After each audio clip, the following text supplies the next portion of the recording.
प्रधानमंत्री नरेंद्र मोदी ने देश के 10 करोड़ परिवारों को एक खुशखबरी दी है कि उनको लगभग 20,000 करोड़ रुपए की आर्थिक मदद दी है। जो उनकी बहुत बड़ी योजना है प्रधानमंत्री किसान निधि, उसकी 8वीं किस्त अभी अभी प्रधानमंत्री नरेंद्र मोदी ने रिलीज कर दी है और उनको सीधे डीबीटी के माध्यम से, डायरेक्ट बेनिफिट ट्रांसफर के माध्यम से उनके बैंक अकाउंट में भेज दी गई है। तो ये बहुत बड़ी खबर है कि देश के लगभग 10 करोड़ आबादी को, जो गरीब किसान हैं, जो बहुत ही छोटे तबके के किसान हैं, जिनके पास इस लॉकडाउन की वजह से, कोरोना काल में जो लॉकडाउन हुआ इसकी वजह से जो उनकी आजीविका है जो कम हो गई है, उसको एक मदद देने के लिए जो उनकी प्रधानमंत्री किसान निधि योजना है उसके तहत 8वीं किस्त अब रिलीज हो चुकी है। आप भी इसको जाकर अपने बैंक अकाउंट में जरूर चेक कर लें और उसमें जरूर न जरूर 2,000 रुपए की 8वीं किस्त आ चुकी होगी। तो क्योंकि यह लगभग 10 करोड़ की आबादी को दी गई है, तो आप भी जल्दी से जल्दी अपने बैंक अकाउंट को चेक करें और अगर आपको 2,000 रुपए की वो रकम प्राप्त नहीं हुई जो पहले मिलती आ रही थी, तो आप इसकी कंप्लेंट बैंक से कर सकते हैं। तो देखिए किस तरीके से प्रधानमंत्री मोदी इस कोरोना काल में भी लगभग जमीनी स्तर से जुड़े हुए लोग, जो मेहनती लोग हैं, जो जिनके पास आजीविका की कमी है, जिस कोरोना की वजह से जिनके आर्थिक तंगी आ गई है, उनके लिए एक मदद की, राहत की एक खबर आई है। जो ग्रामीण तबके में बसे हुए हैं, जिनके पास ज़्यादा खेती भी नहीं होती है और ना तो उनके पास आजीविका का इस कोरोना काल में कोई साधन है, तो 2,000 की रकम अगर उनके परिवार को मिल जाती है तो कुछ दिनों के लिए उनको राहत मिल जाती है। तो इस तरीके से लगभग 20,000 करोड़ की इतनी बड़ी रकम, वो भी 10 करोड़, लगभग 10 करोड़ परिवारों को देना, ये बहुत बड़ी बात होती है इस कोरोना काल में, जब सरकारों के पास आर्थिक तंगी है। उसके बावजूद भी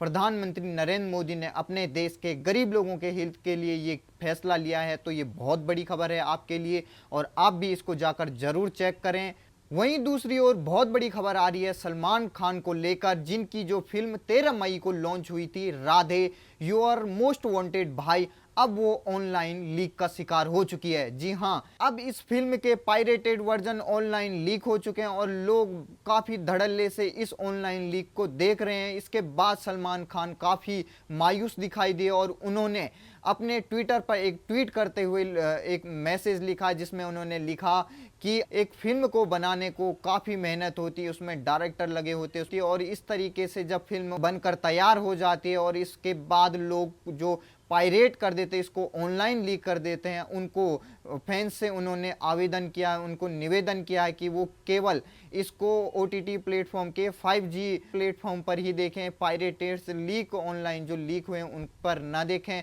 तो देखिए किस तरीके से सलमान खान को बहुत बड़ा झटका लग चुका कि उनकी जो फिल्म थी, जिस पर इतनी मेहनत की थी उन्होंने, राधे यूर मोस्ट वांटेड भाई, अब वो ऑनलाइन लीक हो चुकी है। आपको बता दें इस फिल्म के बारे में लोग काफ़ी नेगेटिव कमेंट कर रहे हैं, क्योंकि क्रिटिक्स जो कह रहे हैं कि यह फिल्म सलमान खान की कोई नई फिल्म नहीं है, इन्होंने इसमें डायलॉग्स भी पुराने फिल्मों के अपने लिए हैं और इसमें एक्शन भी उनका वैसा ही है। ना तो फिल्म का कोई कॉन्सेप्ट अच्छा है, ना ही उसका जो डायरेक्शन है वो अच्छा है। तो देख सकते हैं किस तरीके से लोग इस फिल्म का भी विरोध कर रहे हैं और तो काफ़ी यूजर्स इसका बाइकॉट राधे के नाम से इस हैशटैग चलाकर इस सोशल मीडिया पर इस फिल्म का विरोध कर रहे हैं और लोगों से अपील कर रहे हैं कि आप लोग सलमान खान की राधे फिल्म का बहिष्कार करें और कोई भी इस फिल्म को न देखें। एक तरफ प्रधानमंत्री जिस तरीके से किसानों की मदद कर रहे हैं, उनको अब तक 1 लाख करोड़ से ज़्यादा की राशि दे चुके हैं, वहीं दूसरी ओर कांग्रेस और विपक्षी दलों की बात करें तो वो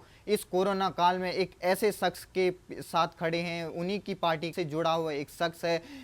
नवनीत कालरा। जी हाँ, उसी नवनीत कालरा की बात कर रहे हैं जो खान मार्केट में जिनके ऑक्सीजन सिलेंडर पकड़े गए थे, उसके बाद ये फरार हो चुके थे। इन्होंने इसके बाद हाई कोर्ट में याचिका डाली थी और आज वो याचिका इनकी खारिज हो चुकी है। कोर्ट से इन्हें बहुत बड़ा झटका लगाया। और वहीं आपको बता दें नवनीत कालरा की कितनी पहुंच कांग्रेस पार्टी में और अन्य आम आदमी पार्टी में है कि एक तरफ जहां दिल्ली के जो अभी वर्तमान में जो सीएम अरविंद केजरीवाल, उन्होंने इन नवनीत कालरा को दिल्ली का निर्माता कहा था। तो देखिए आप किस तरीके से, देखिए अरविंद केजरीवाल ने जिस व्यक्ति को दिल्ली का निर्माता कहा था, वो इस कोरोना काल में लोगों की जान किस प्रकार से ले रहा था, उसने किस तरीके से ऑक्सीजन के सिलेंडरों की काले बाजारी के और उसके बाद फरार हो जाता है जब ये दिल्ली पुलिस द्वारा इनके उस पर रेड मारी जाती है और वहाँ से काफ़ी सैकड़ों की तादाद में ऑक्सीजन कंसेंट्रेटर पकड़े जाते हैं। तो देखिए किस तरीके से नवनीत कालरा, जिनकी फ़ोटोज़ आप देखेंगे, इनकी फ़ोटोज़ सोनिया गांधी के साथ भी है, राहुल गांधी के साथ भी है, और कोर्ट ने इनकी अग्रिम जमानत की याचिका खारिज कर दी है। तो प्रधानमंत्री ने जो ये फैसला लिया है उसके बाद से जो लोग किसानों के नाम पे टीकरी बॉर्डर हो चाहे वो सिंगू बॉर्डर हो, इस पर जो प्रदर्शन कर रहे हैं, लगभग 1 साल पूरा होने वाला है, उन लोगों के लिए करारा तमाचा है कि प्रधानमंत्री नरेंद्र मोदी ने सीधे उन किसानों के लिए आर्थिक मदद दी है जो जमीनी स्तर से जुड़े हैं, वो बिचौलिए जो टीकरी बॉर्डर पे बैठे हुए हैं। और उसके बाद जब परसों एक न्यूज़ आई थी जिस तरीके से उन्होंने एक देश के किसानों को शर्मसार कर दिया और आंदोलन के नाम पे जिस तरीके से वहाँ पर एक हैवानियत हुई टेंट के अंदर, और उसके बाद वहाँ के कोई भी किसान जिस तरीके से चुप्पी साधे हुए थे, चाहे वो वहाँ के योगेंद्र यादव हो, चाहे वो टीकरी बॉर्डर पे बैठे हुए अपने आप को किसानों का हितैषी मानने वाले ऐसे राकेश टिकैत भी इस पर मौन थे। और किस तरीके से वहाँ पर एक बेटी जो बंगाल की बेटी थी उसके साथ दुर्व्यवहार हुआ और उसके बाद उसकी किस तरीके से मौत हो गई। तो ये भी बहुत बड़ी खबर है कि एक तरफ प्रधानमंत्री सीधे आम लोग जो आम किसान हैं उनको किस तरीके से आर्थिक सहायता दे रहे हैं, और वहीं दूसरी ओर किसानों के नाम पर किस तरीके से वहाँ पर टेंट लगाए जाते हैं और किस तरीके से एक मेन सड़क जो दिल्ली की है उसका घेराव किया जाता है। प्रधानमंत्री किसान सम्मान निधि में लगभग 1 साल में 3 किस्तें जाती हैं 2-2 हज़ार की, तो एक परिवार को उसमें से 6,000 की 1 साल में आर्थिक मदद की जाती है। तो यह 6,000 की राशि एक ग्रामीण इलाके में बसने वाले उस गरीब के लिए काफ़ी होता है। और इस समय जहां पर उनके पास कोई साधन नहीं है आजीविका के लिए, उसमें भी प्रधानमंत्री नरेंद्र मोदी ने खुद ऐलान किया है और आज उन्होंने डीबीटी के माध्यम से 20,000 करोड़ की ये राशि उन लोगों तक उनके सीधे बैंक अकाउंट में पहुंचाए हैं। यह जो पैसे ट्रांसफ़र किए गए हैं बैंक अकाउंट में सीधे लोगों के, तो इसमें भ्रष्टाचार का कोई भी स्थान नहीं है, क्योंकि यह डीबीटी के माध्यम से भेजी गई राशि है। इसमें बिचौलियों का कोई योगदान नहीं होता, सीधे सरकार के पास आपके बैंक अकाउंट का ब्यौरा होता है और सीधे आपके बैंक अकाउंट में सीधे किस्त पहुंचा दी जाती है, और इसके बाद आपके फ़ोन में या तो आपके बैंक में यौन नोटिफिकेशन चला जाता है कि आपके अकाउंट में 2,000 की राशि क्रेडिट हो चुकी है। अगर आप भी ये चेक करना चाहते हैं कि आपके बैंक अकाउंट में यह पैसे आए हैं, तो मैं आपको बता दूं सबसे आसान तरीका है, आप सबसे पहले